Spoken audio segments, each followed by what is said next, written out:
Hello, audience, friends, family, secular family. Welcome to the God Theory Podcast. This is episode 25. Dude, I just thought about this as we were talking about what to talk about on the podcast. ApostaCon is going on right now, and we're not there. It's true. We are trapped in our daily lives, our jobs and such.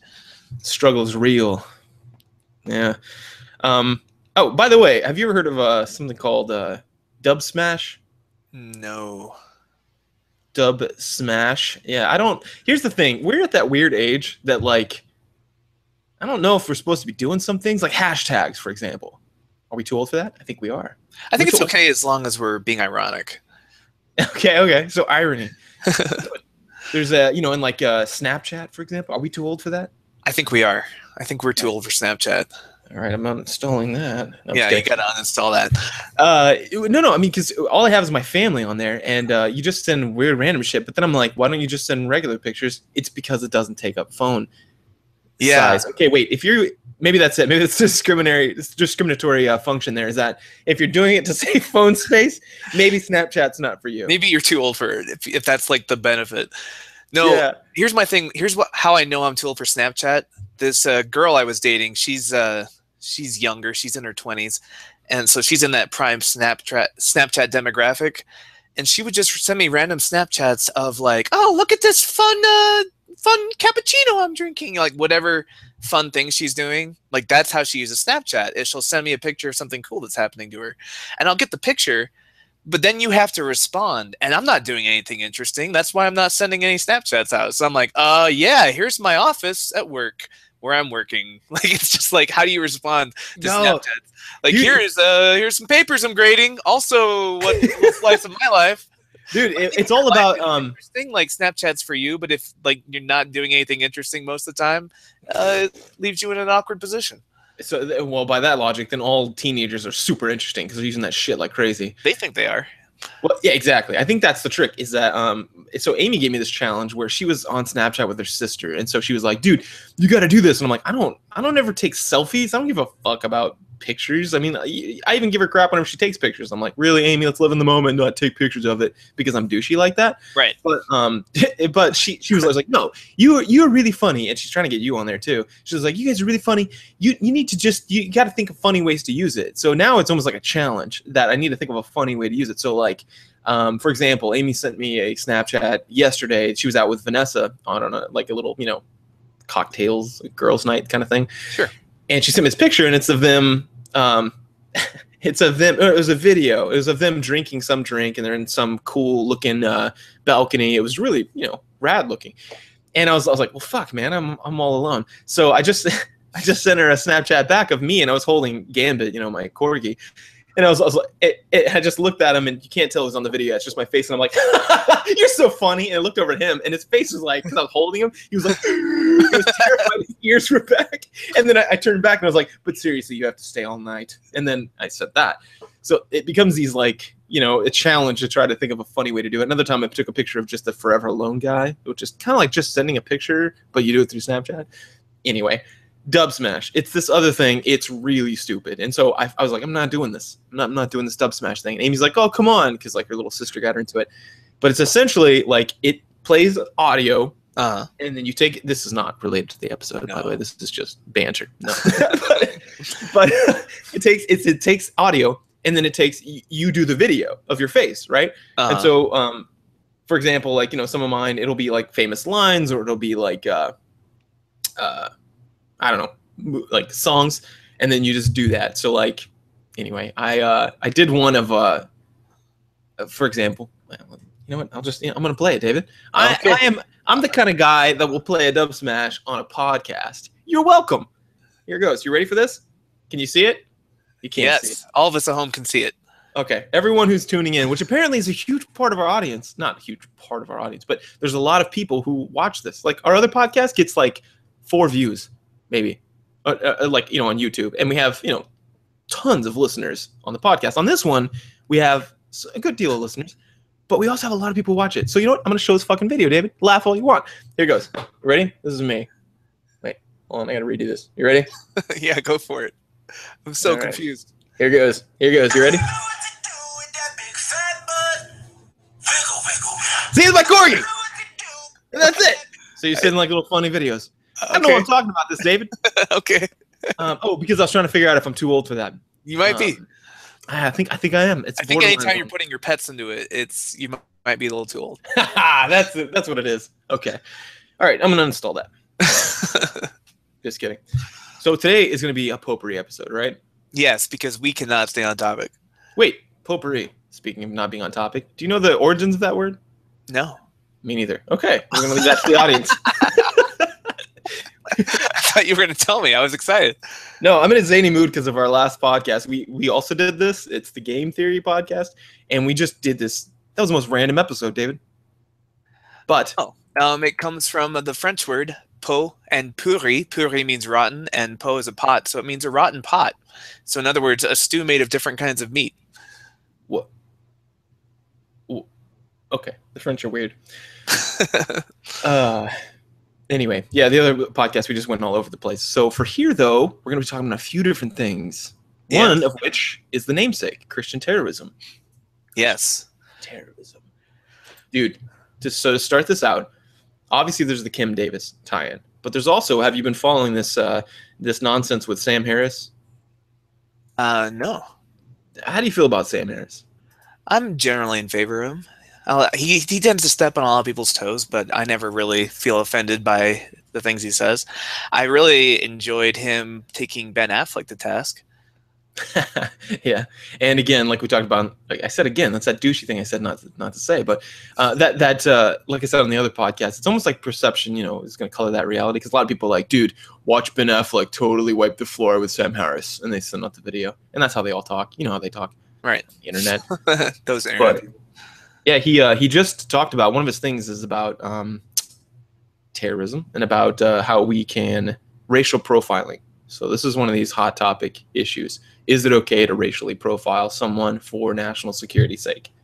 What do you think, David? This is a complex topic. Give me a yes or no, and that's all. Okay, yes. Next question. All right. No, but what do you think about that? Racial profiling for the sake of national security? Well, no, I don't think necessarily racial profiling. I think there should be some profiling criteria, but racial profiling doesn't seem like the most efficient way of doing it, because there are a lot of different races that participate in terrorism. So it's not going to be like that efficient, because you're going to be looking for all the brown people when a lot of our homegrown terrorists are white, for example. Mm-hmm. So I don't know. I think maybe age profiling would be more effective. Like, there's no reason to stop an 80-year-old grandmother. She's very unlikely to be carrying a bomb. Well, you haven't met my grandma, but you're right. Yeah, profiling in general, though. So you think there's a defense of that?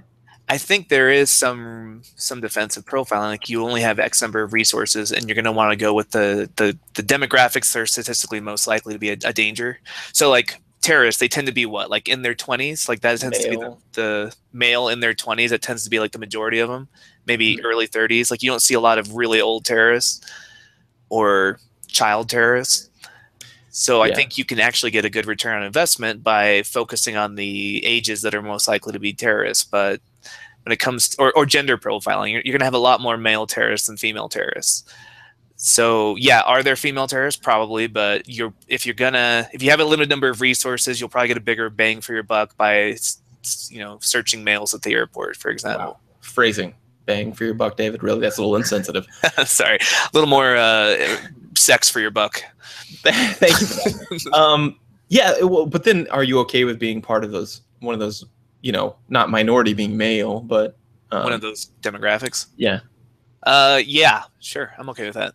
Why? Because you have nothing to hide? Then we're looking at the logic of, Big Brother. Well, okay, so on the premise that they're going to search some people, right? Mm-hmm. And they can't search everybody. Yeah, I'm okay with being part of the group that's searched more often if that is going to have a greater chance of having results. Okay, there you go. And that's the argument that Sam Harris made recently whenever he was debating. He was a Arab sounding name. Sounds horrible to me, but I can't remember the guy. But he was debating him, and eventually the guy agreed. He was like, okay, so fine. An 80-year-old Japanese woman that demographic has never blown up a plane. And if we have limited resources and we can only stop a certain percentage, then maybe. And my perception of this is colored too, because I was literally stopped. I'm not kidding. In uniform. I'm in my Army uniform, right? Mm-hmm. My ACUs. And I'm walking through, and I got randomly selected for a full search. It was ridiculous. Mm-hmm. So they're like, you pointed at me, and I thought it was because I was wearing my uniform. I'm like, they're gonna help me get straight to the front or something cool. Nope. They pulled me back there, and they made me take off my belt, and they patted me down, put me through the machine, and I was like, are we serious right now? And people were walking by, and they were laughing and pointing because it's weird that a soldier is being checked for bombs, right? So they went through all my stuff. Is it weird though? Like, how many times have we had a soldier just walk onto a base and just start shooting people in the last 10 years? Yeah, well, okay, fair enough. Yeah, and but I was okay with that. I just felt like it was a misuse of my time because there were some shady people there. I was like, there was this one guy. Oh man, he had a big old beard, and he had tattoos all over himself. And I was like, something about that beard tells me bomb. They both start with the letter B. So by that logic, if you have a banana, fucked. But the I just felt like that was like, I was like, that's weird that they did me just because they had to make it random and they didn't check a couple of these people. So I kind of feel like there's a problem there. But on the other hand, I do recognize that there's a human rights thing, because if I was an Arab looking gentleman, or if I was Arab, I would probably get pretty frustrated. Well, not me, because I'm pretty laid back, I'm cool with it, but I can realize what people why it would be frustrating. Yeah. Well, you have to. It almost begs the question, like, if we're looking at human rights, is the amount of terrorism we're stopping by doing these searches worth the violation of having to search people? Right. It goes back to that pre versus post Patriot Act. Like, are we safer now that people can't wait for you at the gate anymore? And is that worth the trade off? Okay, so like a social contract kind of approach, right? Like, are the benefits outweighing the cost to our liberty? Okay. And at that point, then we would have the argument about, okay, well, who are we searching? I could be totally wrong on the subject, and I'm totally cool if someone has an opposite stance. But the way I see it is that, it's one of these nuance issues. There could be times where profiling could work, and in some cases use that. But I kind of feel like, the other extreme of taking Arabs aside, maybe, a little shitty to our American patriots who are Arabs. I can't even say the word patriots anymore without feeling disgusted because of the whole Republican thing. I always push back against any kind of ism, like nationalism. I don't like it that they make children do the Pledge of Allegiance. Like, it feels weird to me. It feels a little Kim Jong-un-y for my taste. So that's the adjective now. Yeah, Kim Jong-un-y, Kim Jong-un-esque. Or is that an adverb? Adjective? I feel this way. It feels the concept is the noun that's being described, and it feels Kim Jong-un-y. Okay, all right. They do it in a Kim Jong-un-ly fashion. That would be an adverb. Oh man, we're the most entertaining podcast on the internet, people. Well, here's why just looking for Muslim-looking people is kind of a waste of resources, though. I just read this article about Christian terrorism groups, and this goes back to the Kim Davis thing, or the Oath Keepers. They volunteered to shoot any federal agents who tried to take Kim Davis back to prison because, fuck the Constitution, God bless America. Okay. And that got me. Yeah, those are the ones that had that standoff down on the ranch in the South, right? Right. It's this idea of God is the true leader of our country, not commie Muslims like Obama. So I was wondering why they aren't getting very much press. And I realized that we talk about ISIS every day and Boko Haram and these other Muslim terrorist groups, but we don't look at our own homegrown Christian terrorism groups. And I found a list of 8 Christian terrorist organizations that are just as bad as ISIS. Would you like to know about them? No. All right, guys. Thanks for tuning in to the podcast. Good. I'll see you next week. Yeah, Dale too. All right, so the Lord's Resistance Army. These guys started in the 1980s. They've been about 30 years of terrorism. Dude, those guys are being tracked by the government. So I was in counterintelligence school, and I've heard of them. Yeah. It was one of the groups we looked at. But if you weren't in counterintelligence school, you probably don't hear about them much because they're not getting a lot of press. But they're pretty terrible. They're a Christian fundamentalist terrorist group from Uganda, but they're all over Africa now. They've spread. And they're Pretty bad. They kidnap people. They have child soldiers. They force young girls into sexual slavery. People who refuse are just hacked into pieces by machetes. And the young girls are forced to be brides for the soldiers and spread HIV. It's pretty brutal. And Wow. what they want, here are their goals. Okay, what does ISIS want? They want everybody to be under Sharia law, correct? Yes, that's what the Lord's Resistance Army wants, but replace Sharia law with, they want a Bible-based state that uses the Ten Commandments as guideposts. So basically Christian Sharia law. So yeah, I had never heard of them because I'd never been in any kind of counter-terrorist training before, but apparently they're a big deal. You haven't?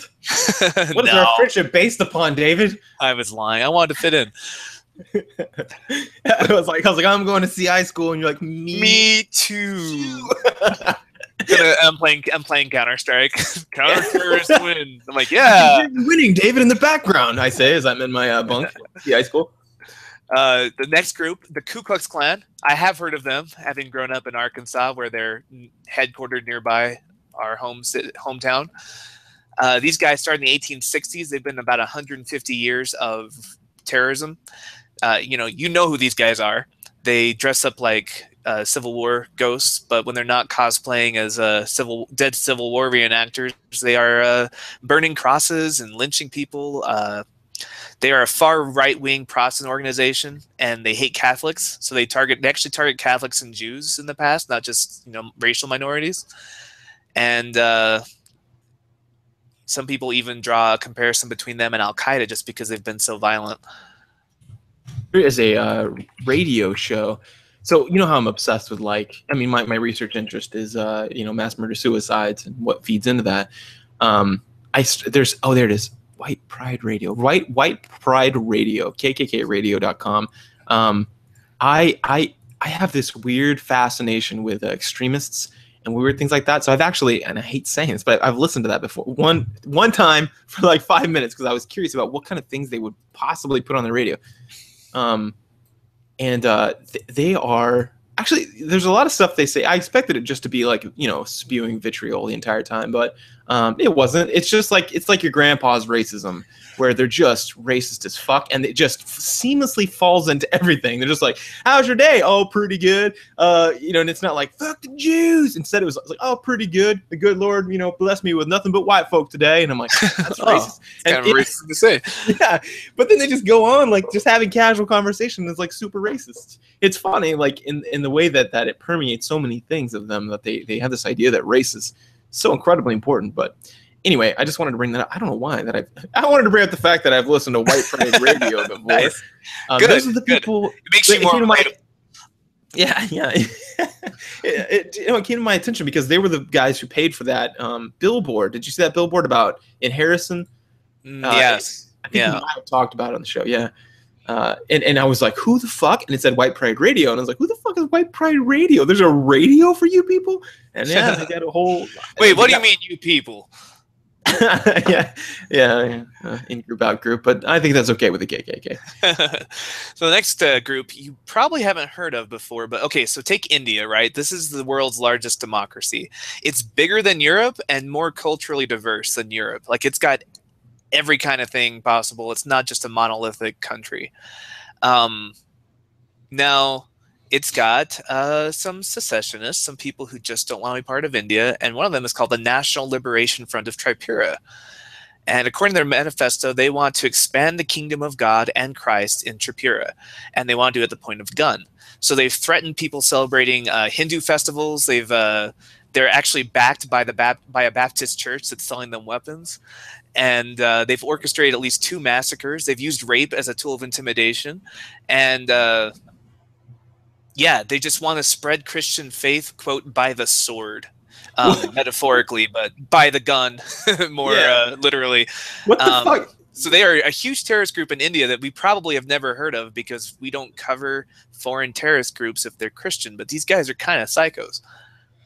Who does that? Like, ding dong. Hey, 1 second. I'm eating some Sunday dinner. Let me just open the door.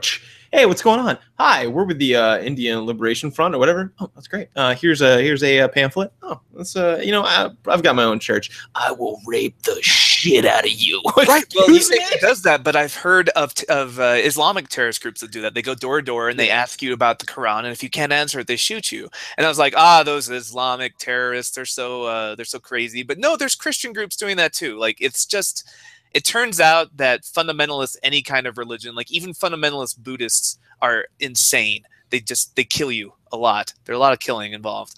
But the next group is called Anti-Balaka, and this is that a Canadian group? Yes, Canadian. Yeah, it's very Canadian. These guys are another Central African group. They were formed to defend Christians who were receiving like Muslim political violence. You know, it's like standing up for the little guy. You know, you can kind of like get behind that. But then the tables turned eventually, as these things do, and now they are the ones just fucking people up. So they're trying to ethnically cleanse their country of all Muslims now, which is not that different from a lot of the Fox rhetoric we hear, right? Like, get rid of all the Muslims. Wasn't there a GOP Ken who just said that? Like, we got to get rid of the Muslims. Oh yeah. No, wait, it was the gays. It was a mayoral candidate out of North Carolina. His platform is eradicating gay people. So that's cool. Wait, like just getting rid of them or killing them? Let's see. Here's what he said. In my administration, I would do just like Mrs. Davis did in Kentucky. If you elect me, I'll uphold the law of the state of North Carolina. I would get the DA to swear out a warrant on any man who says he's gay. Sodomy is a crime, a felony. What's wrong with eradicating homosexuals? We should jail them, throw them all in jail. So he's using the word eradicate to mean jail them, but it's still pretty crazy. Crazy talk. What the fuck? How did I not hear about that? Because we don't cover Christian psychos. We only cover the Muslims. Wow, okay. And the fourth group, or the next group on the list, the Catholic Reaction Force / Protestant Action Force. There's actually two groups. So really, if you ever hear people say that Christians aren't violent, just point to Ireland, right? North Ireland, a lot of violent Christians. So these guys, they basically, this Catholic versus Protestant unmitigated bloodshed, it's being carried on to this day. It's largely political. Like, basically, if you're Catholic, then you're true Irish, and if you're Protestant, then you're like a British sympathizer. And so it has to do with nationalism, but it's draped under this Catholic Protestant banner, as religion is often used to kind of cloak other things, right? Like, if you said that all wars are religiously motivated, you're oversimplifying things. But yeah, there's some religious stuff involved there. Lots of bombings, lots of murders. You studied the IRA in counterterrorism, so a lot of that is the same sort of stuff. Yeah, and those guys, okay, I'm not going to say the IRA's. Are you going to go on one of your, like, I love the IRA rants again? Oh, did I do that? No, we've had this conversation in private. We're like, they're such gentlemen. They call the buildings first and tell them to evacuate before they blow them up. Yeah, they'll call and they're like, oh, and you know, there's some shitbaggery to it. Like, they're like, any true Irishman should leave, you know, and then it's like, well, fuck, that's all. Nobody's going to be like, I'll take the bomb. Fuck it. You know, I'm not a true Irishman.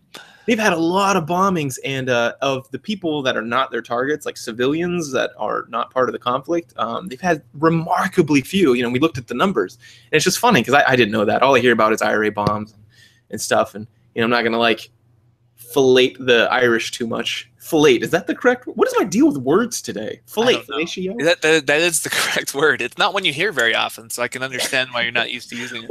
Well, that's why you tune into the God Theory podcast. It's classy as fuck. So continue about the IRA. Yes. Well, the next group is the Christian Identity Movement. These guys have been around for 95 years, and they're Republicans. Yes. It's kind of a loose affiliation of organizations, kind of like the Aryan Nations. It's a weird movement. They actually have hostile relations with evangelicals and other charismatic Protestants. But it's just more like terrorism, spread the covenant, spread the sword, spread the arm of the Lord. They're behind a lot of bombings in South Africa. Moving on, there's just so many. There's the Army of God, there's the Eastern Lightning, the Church of the Almighty God. There are just a ton of the worst terrorist groups, and I could just spend an hour reading them all. But the point is, organized religion tends to manifest in fundamentalist ways on the outskirts, but we hone in on the Muslim terrorist groups when really every religion has fundamentalist psychos. It turns out that maybe magical thinking in itself is more dangerous than any specific brand. Like, you could argue that maybe Islam spawns more violent fundamentalist groups than Christianity, but I don't know if that's even the case anymore. The more I read about Christian fundamentalist groups, it seems like there's a lot of those running around too. We just don't see them on the news. Yeah, and I think that the Islam right now is so proportionally, as far as developed and non-developed, I think I have the impression, for some reason, that Islam is more popular in the underdeveloped, in some of the underdeveloped worlds. Which is where these sort of organizations tend to thrive. Yeah, we have so many homegrown here in the United States. We have so many homegrown Christian terrorists that we don't even hear about, like Timothy McVeigh, that they don't focus on the fact that they're, or the gay black guy who shot those two people on the news a few weeks ago. Remember that story? Bill Cosby? Yes. No, he's not gay. Sadly, he's aggressively heterosexual, is how I would describe him. Oh, too soon. Too soon. Yeah, the WDBJ, I think, shootings. Right, and everybody was. It was just after the whole like take away the Confederate flag movement, and everyone was like, "Well, take away the rainbow flag. Look what gay people do." But what they don't talk about was he was also a Jehovah's Witness who thought, and he said that his motivations were God wanted him to kill those people. So there's always a Christian element that gets underplayed whenever these things happen. Yeah, just like in violent video games where they're like, "Hey, look, kid who plays violent video game goes on a murdering spree," and then you're like, "Wait, what?" He said himself that he wanted to do this since he was a kid and before he played video games, and then it says video games made it easier, and then it wasn't effectively made it easier. Like, made me so I didn't empathize with people. Instead, it made it easier because I know how to shoot a gun. Like, methodologically, you're going to learn how to reload a weapon by playing a video game, but who's going to use that except crazy people or if you're in the military? Right. So, yeah, it's pretty nuts. Also, here's something funny about video games. They never pick up their clips. How many clips do you have? Like, they just hit it, the clip goes. Oh, I love it when you reload your gun when you're missing one bullet in the clip, and it's just like, throw the rest of the clip out, put a new one in. Yeah. Actually, have you ever played a game where it wasn't like that? I think it was, what game was it? It was some hyper-realistic... where if you reload, you actually lose the bullets you didn't spend in that clip. Yeah, and just people just don't like that. But I think it made it more tactical and more, like, you had to be more careful. It was pretty fun. But anyway, this is not that podcast. No. I don't know why we keep talking about those things. But yeah, so Christian terrorism, it's a thing. People do it. Also, PostCon's going on right now. JT, friend of the show, he's debating Matt Dillahunty over debating whether or not country music is the worst. Yeah, and debating why it is. I mean, yeah, which is pretty hilarious. So that should be fun. We've got some friends over there. What are some of the other things we're going to talk about? Holy crap, it was supposed to be a potpourri episode. Oh my God, David, what do we do? What's happening right now? This is good radio. Yes. All right, I guess we can move into like feedback and talk about that. Or no, we'll save that for another time. I was going to talk about that study about people, how our perceptions affect our interpersonal behavior, and how that could affect us as people who are having conversations probably with religious folks. But we can save that for another time. I do want to mention really quickly, there's a book out called The PR Pope, and it's talking about Pope Francis and how great he is at PR. So anyone that liked our Fuck the Pope episode might want to check this one out, because he's super good at PR. But yeah, like he recently just said that churches who aren't helping the sick or doing charitable work should have to pay taxes like any other business, which I agree with. But when you are the head of a church that's actively spreading AIDS in Africa, maybe you shouldn't throw stones.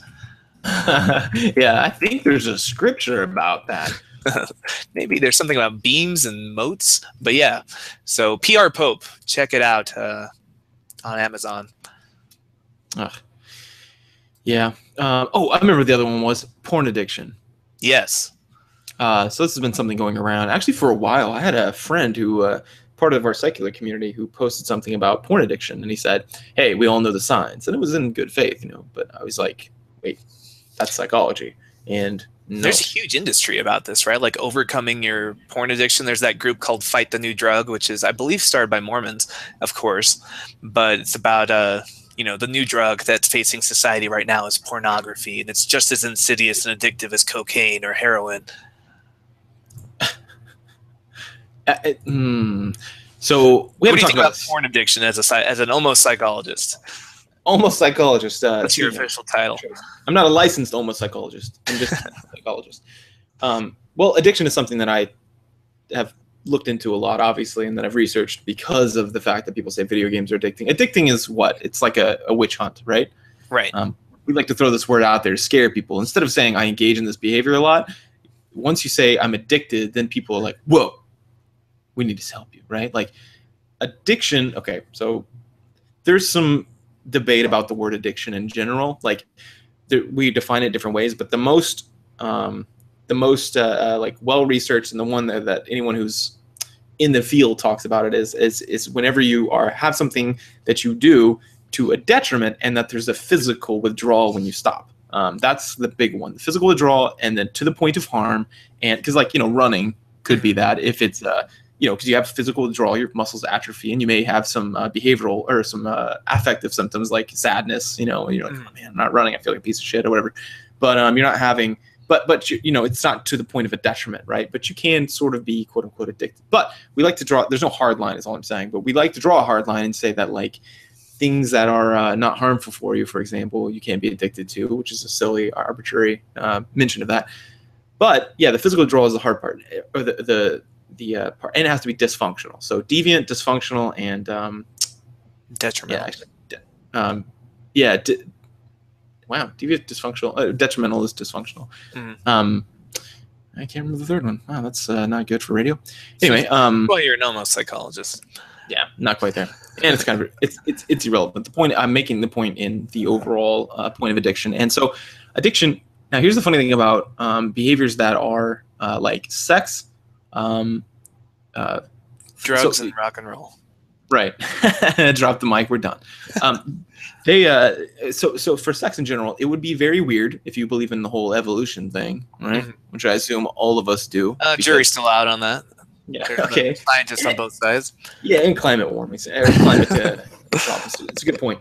But evolution, there's no reason for us. So the whole point of males is to spread our seed, right? Women are supposed to, and I'm saying behavior. I'm not gender roles here, people, but I mean like primates. What typically primates do is there's very few monogamous primates. Most of them are what we call a trophy. It's the two kinds of biological creatures that are dimorphic, or that reproduce sexually. There's one where they're monogamous typically, and you're not going to have a lot of sexual dimorphism there. Things like that, or some birds are this way. Like There's swans.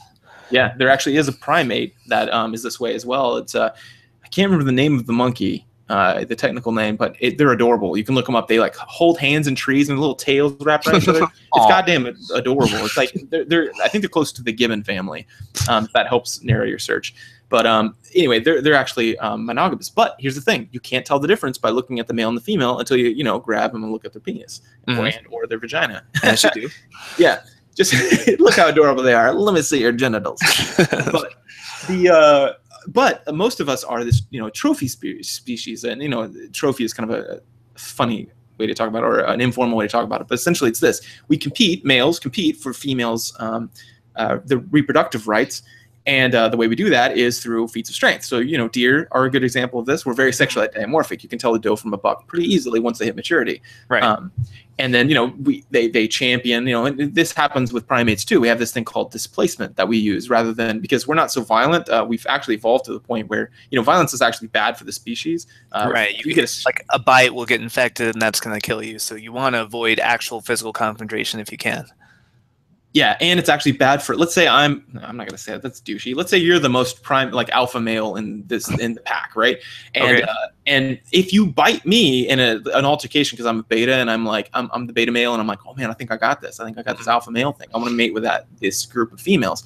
If I try to challenge you and you bite me, that's actually bad if I die, because primates. The funny thing about primates, especially from our family of primates, the great apes, is they hover in packs of anywhere from, I think it's 6 to 10.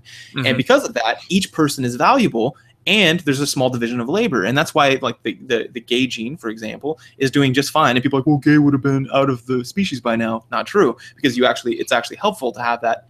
Anyway, that's the point of a different podcast. The point is that it's bad if our numbers go from 6 to 5. There's a noticeable effect on our pack. That's bad.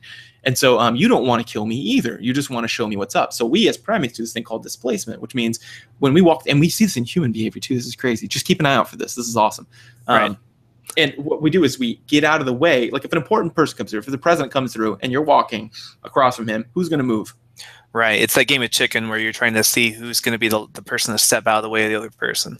Yep. So like if they are above you, like the president, you're going to move out of the way. But if it's some like punk kid coming your way, you might want to hold your ground and see if he'll move, because you don't want to cede your position to him.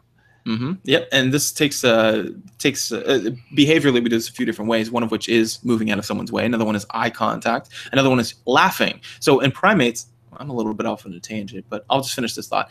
Primates in general and monkeys, whenever you see a monkey on, like, a Colgate toothpaste was one of them who did this, and they had a chimpanzee they said, let me see that beautiful smile, and he would smile, this big old, weird forced looking smile.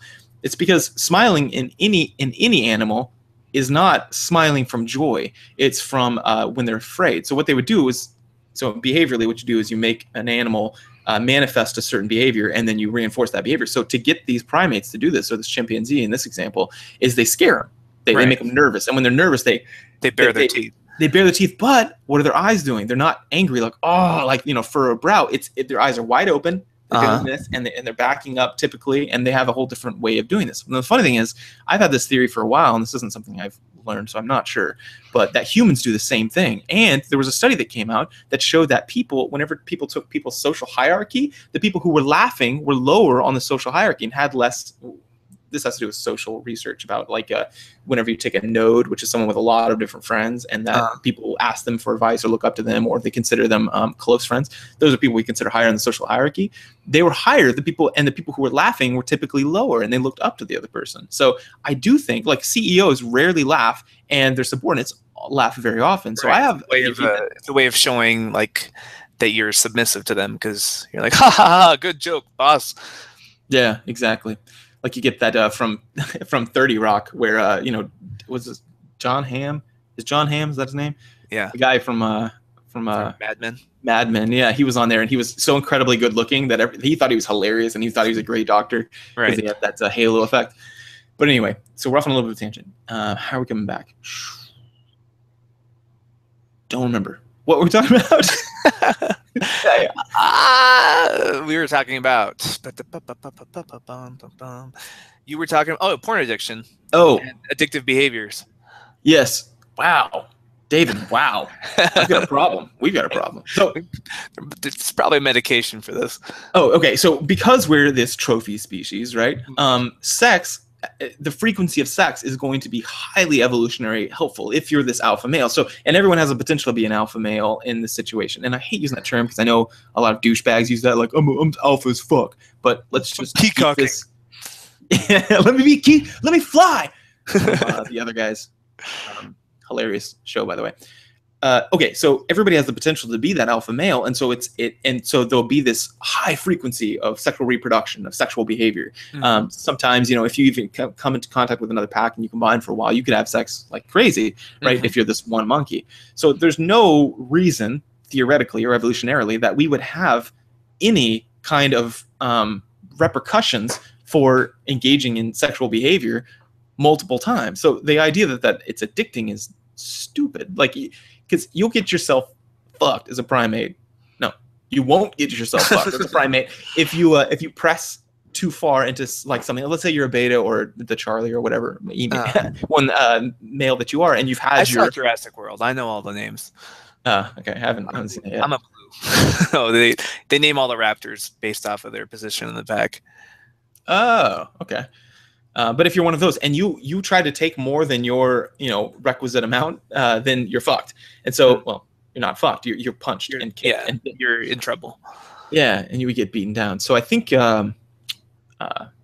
Yeah. So there's no reason for this to be addictive. And as it turns out, whenever we look at this stuff, there's no porn addiction. It's not a thing. I mean, you can. There's like, you know, a small percentage of people who get these philias, right? These kind of psychological dependency on things like for example, one would be like bicycle seats, which is a weird one. But there are guys who do that. They steal bicycle seats and they have tons of them. They smell them and stuff. It's creepy. It's the same sort of frequency for like this, you know, porn addiction. You know, it just doesn't. It doesn't happen. It's sexual behavior. Nobody. Well, there are people actually who say they're addicted to sex, and they're just douchey because that's dumb. Everyone loves sex. That's stupid. Right. I mean, what about people who like, how does it affect your behavior to have that taboo on pornography? Like, I've noticed anecdotally, people who were raised in very religious communities, they look at porn a lot when they're told they can't. But as soon as they become an atheist and leave the religion, they're not so into the porn anymore. Like, they'll look at it occasionally, but they're not just like compulsively checking their, you know, refreshing it every day. Like, is there something going on with the taboo effect? Yeah, the scarcity, right? So like we get this, you know, with kids too. Like whenever people raise their kids, a lot of times they're like, oh, when I leave, my kid just eats whatever he wants. And some of these things may sound crazy to you if you're a regular parent, but a regular parent, that sounds horrible. If you're a parent who has had success, you know, dealing with your kids in these areas, but if you're not, then you may be like, yeah, that's my kid too. It's because like if you are controlling a behavior by simply taking away the opportunity to engage in that behavior, you're not controlling the behavior in the long term. You're just controlling it while you're there. Mm-hmm. And so like if you lock your, you know, cabinets, for example, so that your kids can't get into it, but then you leave and they know where the key is, they're probably going to do it, especially because, and that's enhanced by the fact that it's scarcity, right? It's a discriminative stimulus. Whenever mom and dad are gone, I am now in a context in which I can eat as much candy as I want. And when they come back, I am not. And so this is a rare opportunity, and I need to take advantage of it. I mean, this works on evolutionary principles too. Like that's why we eat, why we can gorge ourselves and not throw up. Like some animals can't gorge themselves, but primates can. And one of the reasons why is because we're arboreal species. We lived in trees, and so we would come down and we need to get that shit quick, and then get back up. And we can actually eat way over more than we need. I mean, look at the obesity problem, and that's why. And so. Yeah. Oh, yeah. Scarcity. So because of that, we have a strong scarcity drive, and so for porn, for example, yeah, if you take that away, or anything really, but you're just more likely to engage in it when it doesn't happen, or when you have the opportunity. You see that pan out whenever they release studies of the states that have the highest porn subscriptions. You see Utah always tops that list, and Mormons are very anti-porn. Like Stop the New Drug was a Mormon movement, like a Mormon started, and then a lot of states in the Bible Belt also on that list, like Mississippi. Places that have a very strong taboo against pornography, they tend to overindulge in it more than places that don't have it. Well, yeah, because you get that binging behavior where it's like, oh man, I have this opportunity, just like binging my wife's asleep, or my parents aren't home, or I'm in a hotel room. Right, or like well, yeah, I guess that's what's happening. So the problem is you get these situations where whenever you have the short-term ability to do this, just like binging and purging with bulimia, when they finally break, right? Or like alcoholics do this a lot. This is why AA is a terrible program. They say one drink, drunk. And so that means that as soon as they take a drink, let's say they finally, they're like, fuck, and they just take a drink. They believe, like, oh, well, I'm already drunk at this point. Let's just keep drinking. Exactly. It's a self-fulfilling prophecy because they feel that they have no control once they start. Mm-hmm. It's self-fulfilling prophecy. You have no control. And so you have to a higher power. Yeah. And what happens, they go on what they call benders, which apparently is these like multiple days, sometimes drinking binges, because man, this is it. This is your one chance for possibly a penny and for a pound. Yeah. Yeah, and this is almost this isn't uniquely, but almost uniquely American as far as the popularity of what we call abstinence-only alcoholic treatment. In Britain, the most common one, and the one that the empirical research has the most, or has the most empirical research to support it, is moderation. Train them to drink so they can have 2 drinks and be done. So same thing here. Like moderation is key with primates. We will binge the fuck out of some shit if we get a chance. I mean, just look at Netflix runs. I'm on season 5 of 30 Rock, for God's sake, and I just started. So yeah, we have these binging urges that we really need to be careful of. So overall, would you? I don't know. To me, it seems like these anti-porn, like, referring to it as a disease or a drug or something that you look at once and then you're over with. Like my personal experience when I was a religious person, I would engage that same behavior where I'm like, I'd go like a week, without masturbating, or a week without looking at pornography. And then, oh my God, I'd slip up once and it's just like, Fap City, USA, because you might as well, like you're already damned for hell. Might as well get it all out of your system and then try again.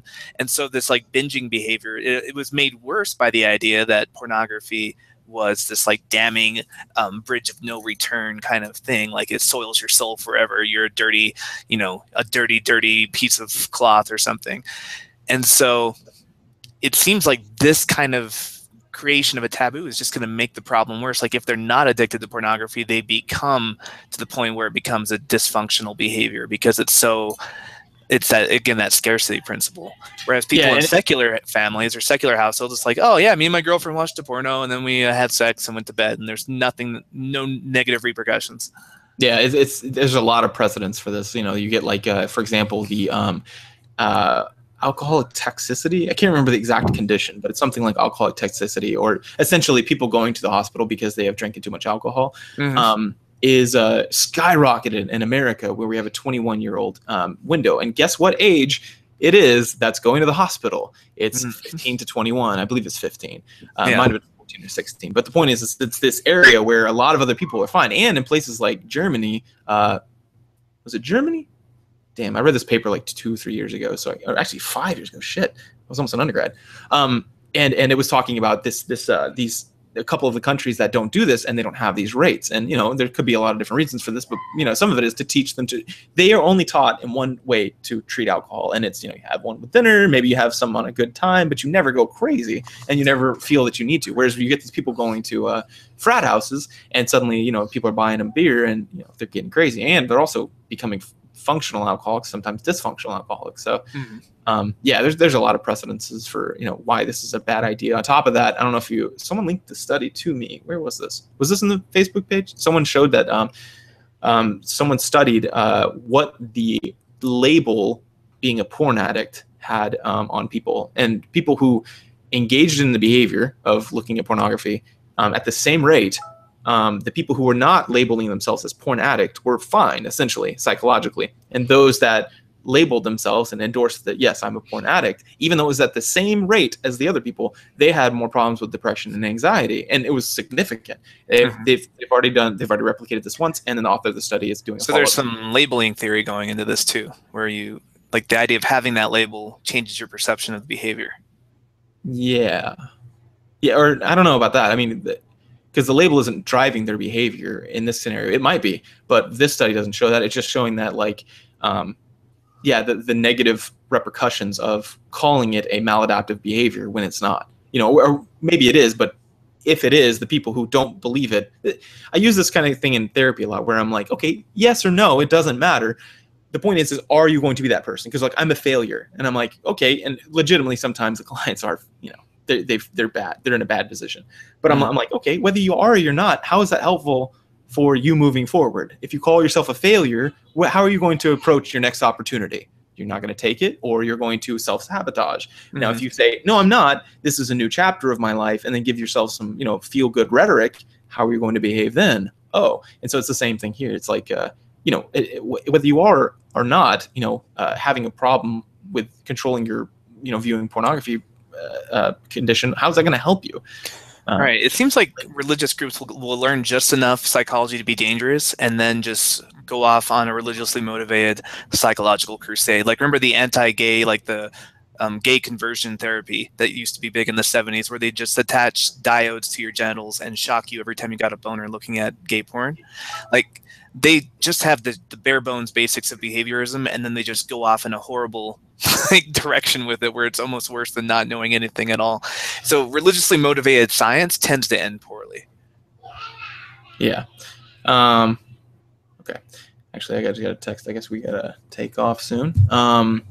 But yeah, I guess it pretty much wraps up that. Cool. So we can talk about a little bit of the feedback we got, and then I gotta go. First of all, we got a few different comments. People were asking, I won't go into particulars, but someone was saying they didn't know our How You Met story from our first episode, which I thought was pretty funny. Remember the cows? Yes. that whole discussion. We also got some feedback that some of our episodes are having like there was 30 seconds of like silence on one of them. It's Stitcher, man. I don't know what Stitcher's all about. They mess things up. Like if you're using Stitcher, just stop. There's a download Pocket Cast or some other podcast app. Stitcher is notoriously bad at messing up feeds. Yeah. And then we got comments about like, man, there's probably too many to go into here, but some were saying, like our we knocked the Tim commented on the video where he was in the video, or he commented on the YouTube video where he was in it. And he was like, wow, Tim really nailed this interview. And then, someone said that our superstitious behaviors one was the one where we nailed it out of the park. It was our best one. Just a lot of positive feedback like that. Let me see. I was going to go through all this, but I'm in a little bit of a hurry. Someone was complaining that our the God Theory podcast, the Stitcher one ends after 15 minutes. Stitcher. Yeah, I don't know what to say. I don't know why that's happening on Stitcher. I wish I did. The other podcast apps are getting the whole episode. Yeah, and then we got somebody randomly. So whenever we start a podcast, it sends out on Google Plus this like broadcast. It's like, hey, they're starting this podcast. Are you going to attend? I always love it when people are like, no. They click the no button, because you have to go out of your way to be like, what's that? Oh, no, click that. So there was someone who was definitely not paying attention today, which I feel bad about. Also, someone jumped on and said, Unchartedful jumped on and said in all caps, how can I share my information? I don't have Mike. I need the chat. So maybe we can have him on at some point. Yes. But if you do want to weigh in on things, the easiest way to do it is to find us on facebook.com/group/God Theory Podcast. Join that group. It's a private group, so people cannot see what you're typing or reading unless they're part of the group. So if you're not out of the atheism closet yet, but you want a way to interact on Facebook, that's a good way to do it. Definitely. Also, you can follow us on Twitter, twitter.com/God Theory Pod. Podcast doesn't fit, so it's Pod, which is an acceptable nickname. Don't judge. Other than that, just you can always send us an email at thegodtheorypodcast@gmail.com. So I guess that wraps up this episode, and I better take off. I'm going to go bring my kids on a hike. All right. Have fun. Yeah. So I'll see you guys later.